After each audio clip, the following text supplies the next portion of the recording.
Good morning. It is day number 13 on the Palmetto Trail. Last night I stayed at Sedalia campground. Very rustic, run by the U.S. government. So we had to reserve the site online at recreation.gov. It only cost $5 to stay here, and with Mom's discount it was $2.50. However, they charge $8 to reserve it online. Kind of expensive for nothing. There's nothing here. There's a pit toilet and some water.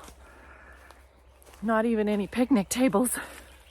Anyways, happy to be starting out from the campground. No driving this morning. And it's going to be a nice walk through the woods, I think. There was just one other camper at this campground. I'm always intrigued by these holes in the trees. What creatures live in there. I shouldn't complain too much. I'm so grateful for our camper, and it was so dark out and peaceful. So yeah, it was a good night.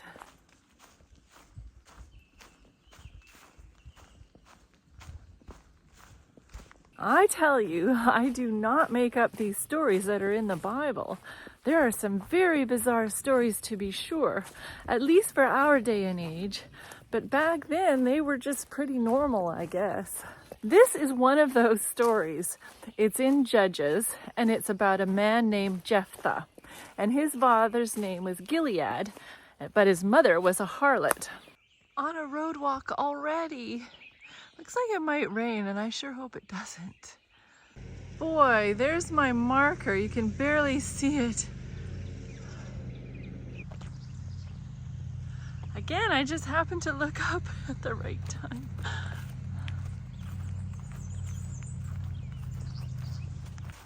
These woods make it quite dark, I must admit, but it's so much nicer than a road walk. And it's looking like the blazes here are yellow for this trail, so that's good. Not only do we have the usual markings, but there's yellow blazes. Well, when Gilead's sons from his wife grew up, they drove Jephthah out of the house and said, "You shall have no inheritance in our father's house, for you are the son of another woman." So he fled from his brothers and dwelt in the land of Tob. And worthless men banded together with Jephthah and went out raiding with him.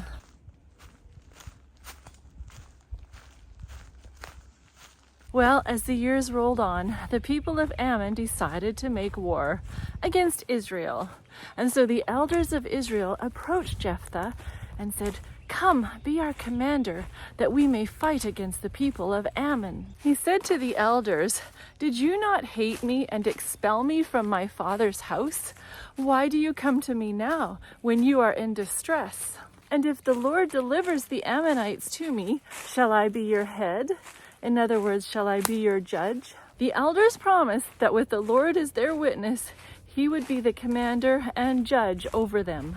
It was prudent for Jephthah to make the bargain clear before proceeding, and it should be emulated more often today. Christians show wisdom when they make their agreements clear and explicit, so that there is no possibility of questioning or recrimination afterward. The Lord is a God of order and clarity, not of ambiguity. To their credit, the elders did call upon God, to whom they have so recently renewed their allegiance to him by witnessing their transaction with Jephthah.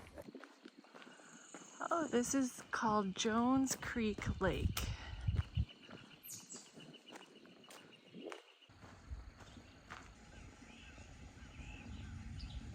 Before engaging in actual warfare with the Ammonites, Jephthah announced himself as the new leader of the Gileadites by exchanging messages with the king of the enemy invaders. He spoke in the name of Israel as an acknowledged prince. In his message, he launched a protest against the Ammonite invasion. He said to them, "What do you have against me, that you have come to fight against me in my land?" Although Jephthah was a mighty man of valor, he did not delight in war, but preferred to avoid it by peaceful negotiations. He wanted to settle the dispute on the basis of justice. If the Ammonites could convince him that the Israelites had done them wrong, he was ready to restore them their rights. Well, the Ammonites dug up old history of when the Israelites first conquered the land of Canaan, but what they said wasn't the way it really happened. So, to make a long argument between the two nations short, the Ammonites wanted to fight it out.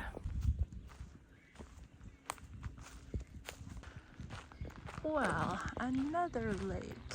I'm trying to see if it's the same one or not. No, it's a different lake.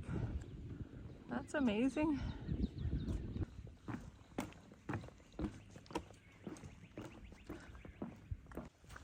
I must admit, this is a pretty special walk today.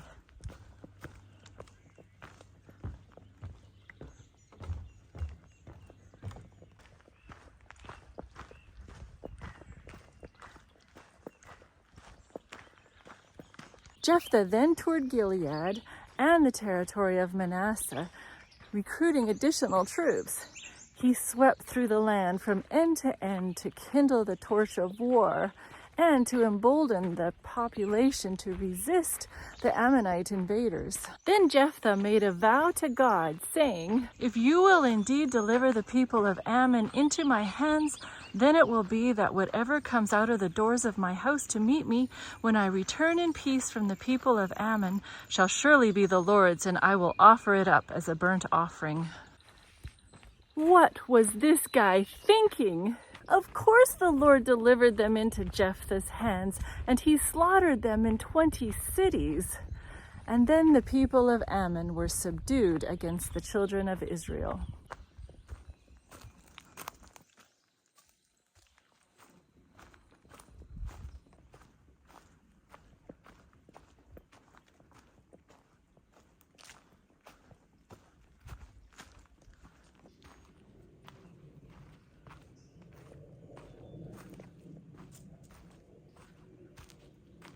Well, after his victory, he went to his house, and his only child, a daughter, came out to meet him with timbrels and dancing. He tore his clothes in grief and explained the vow he had made, and that it was to the Lord, so he couldn't back down on it.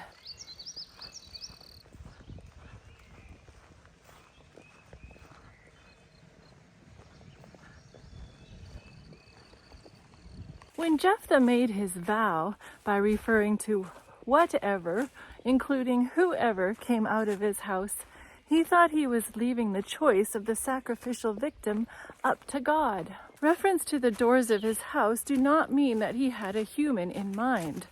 Archaeologists have discovered that Israelites living east of the Jordan during this period often kept animals on the ground floor of their two-story houses. His daughter said, "My father, if you have given your word to the Lord, do to me according to what has come out of your mouth, because the Lord has avenged you of your enemies, the people of Ammon." She believed, as her father did, that he had an absolute obligation to fulfill his vow, because the Lord fulfilled the condition by delivering their nation. Her trust was like that of Jesus, who in Gethsemane prayed, "Not my will, but yours be done." She had just one request, though. "Let me alone for 2 months, that I may go and wander on the mountains and bewail my virginity, my friends and I." Her life would not have the fulfillment of marriage, and this was especially serious since she was Jephthah's only child, and so he would not have any descendants.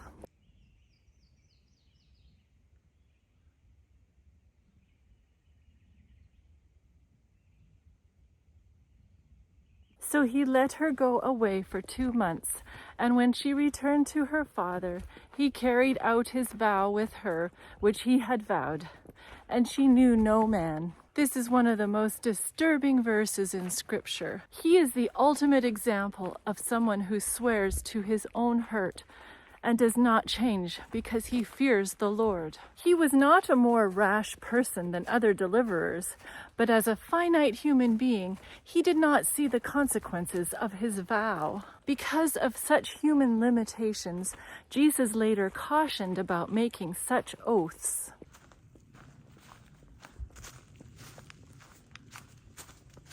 Jephthah should not have sacrificed her.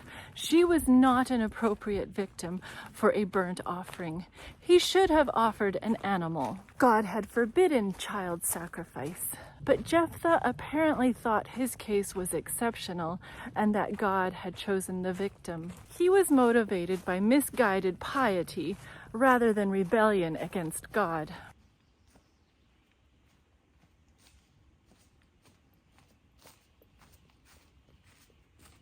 Some interpreters argue that Jephthah could not have sacrificed his daughter because he is not condemned in the Bible, and he is even listed in the New Testament list of heroes of faith. They say he must have dedicated her to God to serve at the sanctuary, as Hannah had dedicated Samuel. But live dedication does not explain Jephthah's sorrow, nor his daughter's virginity, or the explicit notice of his vow.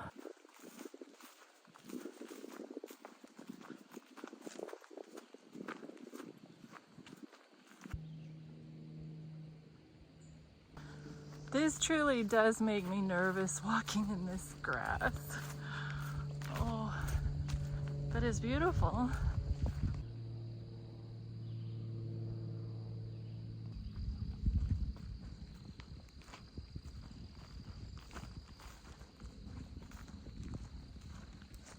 The Bible does not condemn him because his punishment is obvious.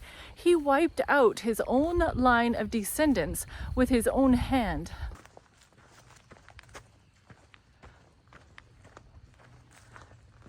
Like other heroes in Hebrews 11, like Gideon and Samson, he was used by God to do something great through faith, even though he was faulty. Another lake.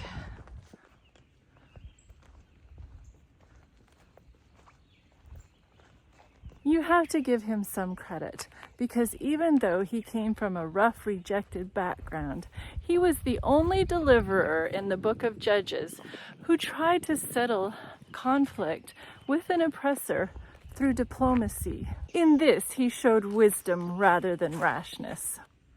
Okay, these yellow flowers through here make it extra special.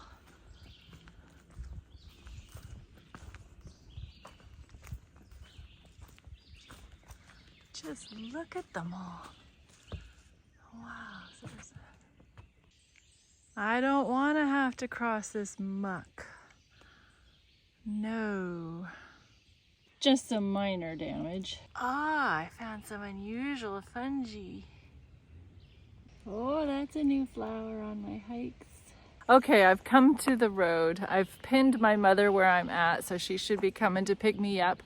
I'm gonna call it a day because we have some things we need to do this afternoon. I walked 7 miles, so that's a good day. I'm very muggy. Anyways, the moral of this story would be, don't make crazy, rash vows to God.